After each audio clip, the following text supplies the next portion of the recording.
Hey guys, it's your friend Kat Sketch. Today we're gonna do a makeup transformation with these cute ears of Stephen King's The Pet Sematary. I'm a huge fan of the original Pet Sematary, so I definitely want to see this new one that is coming out, where there are people in it that actually wear pet masks. If you haven't heard about the Pet Sematary, basically the rundown of it is a pet cemetery. Creepy magical things happen in it. I don't want to give too much away, but I definitely want to do a painting rendition of the masks that are shown in this movie and a painting of the pet cemetery itself with a creepy cat on it on my chest. So I hope you guys enjoy this makeup transformation and let's get started. First of all, of course, since this is a body painting, I do have a sleeveless top on so I can paint everything on my chest without anything getting in the way. Then I'm gonna get some glue stick and start flattening my eyebrows so I can paint on top of them. I use a layer of glue stick and then powder, wait for each layer to dry because for my brows, I do about 3 to 4 layers of this. Once you have enough layers of this to flatten it down, it's completely dry. I'm going to dust off that powder and then start painting it. I'm getting some light blue aqua paint and a dual fiber brush. This is a different way of doing face painting that I feel like with these brushes, they give me a very, very good clean layer of paint on my face. I'm making sure that the sockets of my eyes, where my cheekbone starts to my brow, I'm going to leave that completely bare because we want to do this in a mask form on our face. I definitely look at reference pictures for this, and I do multiple layers of this blue paint. You can even do cream paints on your brow parts where your natural brows were with those glue layers if you really want to make sure that the glue won't dissolve. Again, look at the reference pictures to know where to put the eye holes and make sure that's completely dried down once you have a good base of that blue on. Then I'm getting some white aqua paint. If you want to know, I use the brand WOLFE Brothers for this because they're so pigmented. And as you can see, I'm using a fan brush. And this, my friends, gives the best hair-like strokes. Since we're doing a mask of an animal, it's technically of a mouse. I'm using this white aqua paint with the fan brush to give white hairs on the mask, making them very saturated on the tip of my nose. And we're going to even do some where our natural brows would be to disguise the line where our natural brows and the glue separate, and a little bit on the sides of our face and chin and stuff as well. Then with another fan brush and some blue aqua paint, I'm doing the same type of motions. Where the white aqua paint, where the hair strokes aren't, on the blue, I'm going to do some blue hairs. Again, look at reference pictures definitely for this. I got some black aqua paint just because I feel like I needed my ears to be a little bit darker. I actually made these myself and colored them with some watercolor paints. Then with that same black aqua paint and a smaller brush, I'm going to do the outline of the eye holes on this mask. Just to give some definition, detail, look just like the one in the movie. Make it a little bit more cleaner and distinct as a mask instead of just us having a blue face. We're gonna do that on both sides. They're kind of like the shapes of teardrops a little bit, but if the teardrop was upside down. I'm also using this paint to make a little cute button nose of this mouse and to color in the mouth. The mouth of this mask, I literally only could find a picture of this mask that's very not so great of a quality. So it looked like the mask mouth had like a little bit of a tongue or like a bottom lip mouth part of the mouse poking out.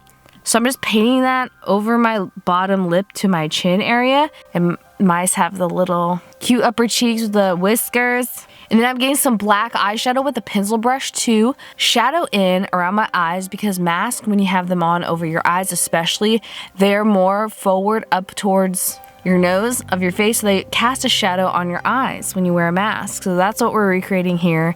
And I'm going to get some white aqua paint with a very detailed brush to do some highlight marks on the top of the little framed eyepiece of this mask. And I'm going to use that white aqua paint to do the huge whiskers of this cute little mouse mask.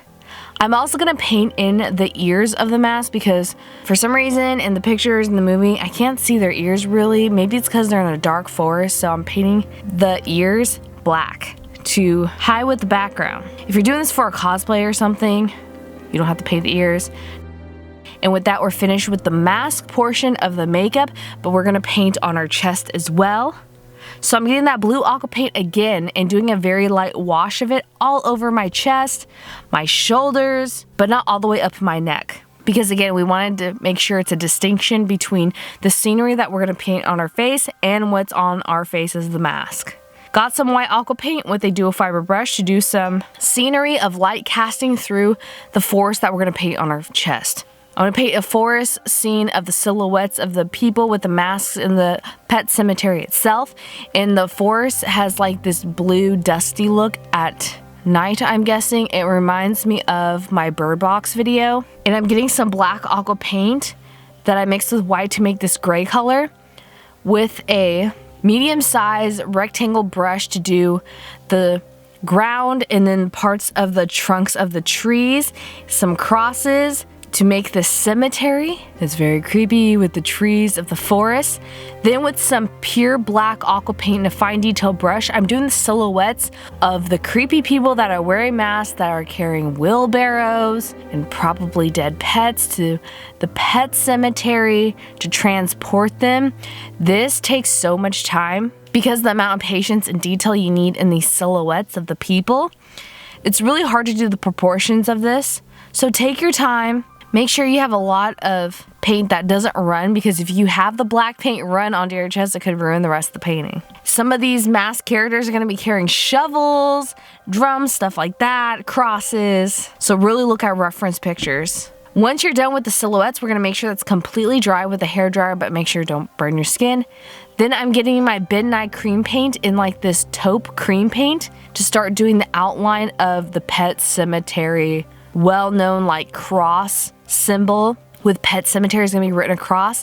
Then I got some burgundy cream paint on top of that. This is from the Midnight Death Wheel palette. They have the perfect colors for this. To make that cross figure, I got some darker browns on it, and I got some of that to also make like the moss-eaten cross from the pet cemetery, have like moss on it, and some light whites to do paint peeling off of it.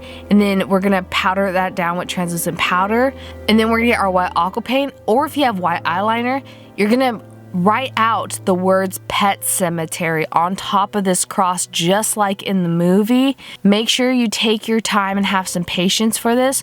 For this whole makeup, it took me around 2.5 hours, I want to say almost 3 hours. But you really want to make sure this is well written so that you can read it, and the text should look just like in the movie if you can, where the T's look like crosses.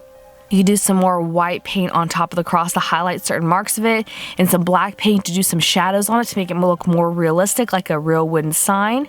And once that's complete, we're gonna get some white aqua paint to move on to the creepy dead cat. I just want to add some extra pizzazz to this. So that white aqua paint, we're doing the silhouette of the cat that's actually gray, but I find that putting a white base down first definitely helps. And then we're gonna do a black cross symbol on the other side, just because I feel like we need to make sure this is a complete look without a lot of blank spots on the chest area. With a fan brush and some black aqua paint, we're gonna do that over the white to make it this gray color of fur-like hair marks of the cat. Really look at reference pictures of this gray cat. It's some white and black shadowing. Then I'm getting some yellow cream paint to do the eyes of the creepy cat, with some yellow eyeshadow and orange eyeshadow too to make the creepy yellow dead eyes, with some black aqua paint or black eyeliner to do the coloring on the eyes and some more fur-like texture. You really want to make sure you have these eyes detailed and the fur around this cat, and color in the rest of the cat. And once you're done painting in that cat and its whiskers and hair, we're completely done with this pet cemetery makeup transformation of one of the creepy people in the pet cemetery with the creepy animal mask walking through the forest. I absolutely love doing the scenery of the silhouettes of people wearing the creepy mask through the pet cemetery. I absolutely love the pet cemetery little cross tombstones and stuff that I did. Again, I'm a huge fan of Stephen King. I can't wait to see this movie. I hope you guys enjoyed this makeup transformation. If you do this makeup or any makeup from my YouTube channel, please post on Instagram and tag me #CatSketch. I would love to see it. Leave me a comment down below if you love Stephen King, and if so, what is your favorite Stephen King movie or book? But now it's time for me to turn back into myself. Taking off aqua paints is not hard. I had so much fun doing this. Even making the little ears was fun. It was such a reminiscent of Stephen King's work. I'm in love with Pet Sematary. Rose Red's my favorite. I've probably seen the movie Rose Red, the TV miniseries, at least 100 times. I'm not kidding you. I've seen Pet Sematary many times as well. The Shining I've seen a lot too. I can't wait to see this. All the products I use in this video will be listed down below in the description box as always. Thank you guys again so much for supporting the channel. Subscribe for more videos. I do makeups every Monday for Makeup Mondays of beauty makeups and effects makeups on Fridays every Friday. So 2 videos a week for you all. Thank you all again for watching. I love you all. See you in the next video. Bye.